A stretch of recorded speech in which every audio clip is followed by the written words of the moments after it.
It is not just New Orleans. ICE has also been ramping up enforcement operations in Minneapolis, where the Somali refugee community now stands accused, get this, of stealing hundreds and hundreds of millions of dollars of state funds. It is a massive fraud scheme. And that is, unless you ask the Attorney General of Minnesota, he doesn't seem to mind one bit. Take a look. Look, I want everybody listening to this program to know that we're very proud of our Somali community. The Somali community opens tons of businesses, introducing Minnesotans to everything from sambusas to, all, I mean, you name it. I mean, there's a whole kitchen. You know why these individuals who committed fraud did it?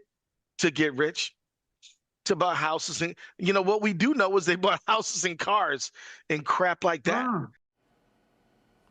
Oh, crap like that. And while the state government doesn't seem to really have any interest in getting the money back, the feds, ICE, they are very interested in getting illegals who are criminals off the streets, and they have had amazing success in Minnesota. Arrests are piling up already. Illegals, charges like, let's see, assault, fraud, robbery, domestic violence, human trafficking, DUI, you name it.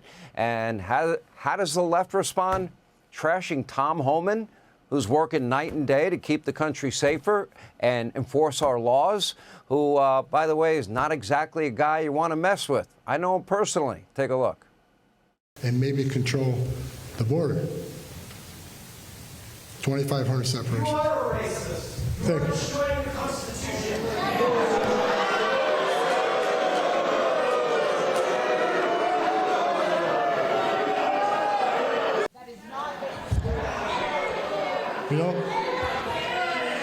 Sir, look, I want to take questions.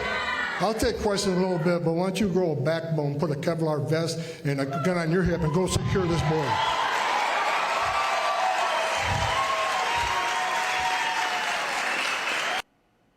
All right, checkmate Tom Homan. And breaking earlier today, the Supreme Court has agreed now to decide whether President Trump can end birthright citizenship by executive order. Now, that would eliminate a major incentive for illegals to come to the country.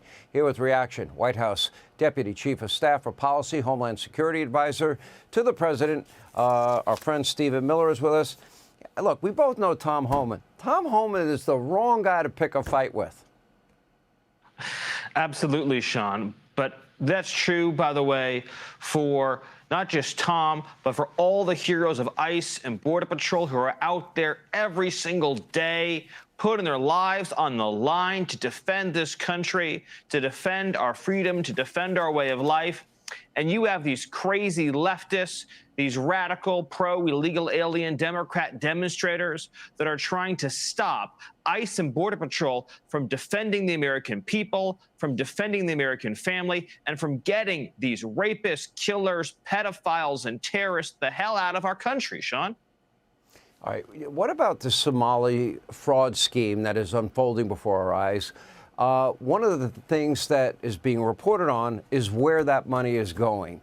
That could be the most concerning of anything, and the connections associated with it. How deep does it go? What has the administration discovered up to now? Yeah, so based on what we have found so far, we believe that the Somali fraud operation in Minnesota is the single greatest theft of taxpayer dollars through welfare fraud in American history. We believe that we have only scratched the very top of the surface of how deep this goes. Again, you're familiar with all the scams, with pretending that children have autism who are not in fact autistic, with pretending to enroll people in food programs when in fact nobody was ever enrolled, and engaging in massive fraud, lying, and theft and grift on a scale we've never seen before in American history. The total bill, the total tab for this is going to be far beyond the numbers we've already seen reported. We believe the state government is fully complicit in this scheme, and we believe that what we are going to uncover is going to shock the American people. Look, based on the records that we already have, and this is a significant undercount, by the way, 75% of the Somali population in Minnesota is on welfare. But that's likely a significant undercount of just how much of a financial burden the Somali refugee population is imposing on this country. So Governor Walz was warned by whistleblowers. He was told. You saw the dismissive attitude of the Attorney General. Congresswoman Omar is on defense, but apparently is associated with people, or at least people around her, clearly seem to be involved, not been proven yet, but very defensive at this time. Do you believe all of them, that this will apply to all of them, their lack of concern, the amount of money involved, any possible protection that they offered? Yeah, I think you're going to see all of that, Sean. This scandal is going to rock the core of Minnesota politics and American politics.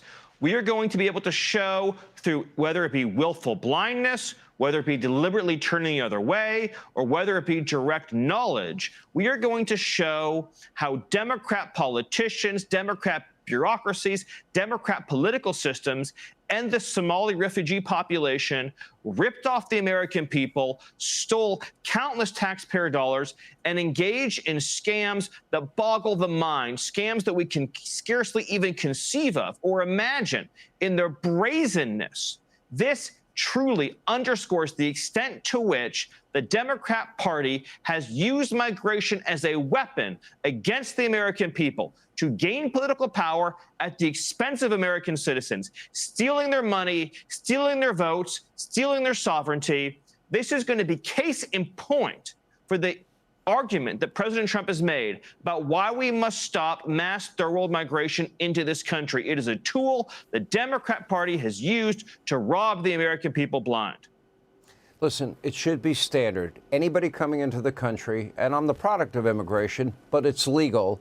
You have to have a background check, no radical associations, a health check, and you cannot be a financial burden on the American people. And certainly you can't come here and then rip off the American people. That's federal law. It's been federal law since the 1880s. That you have to, number one, you have to be financially self-sufficient. You can't be on welfare. And number two, your sponsor has to sign a legally binding document promising that the alien they sponsor will not use welfare, and that if they do, the sponsor will pay 100% of the cost that is owed to the taxpayer. That's not happened once here, Sean. The American people were robbed, and we're going to make sure that those responsible are held accountable. All right, Stephen Miller, we're going to follow that story. Thanks for being with us. Hey, Sean Hannity here. Hey, click here to subscribe to Fox News YouTube page and catch our hottest interviews and most compelling analysis. You will not get it anywhere else.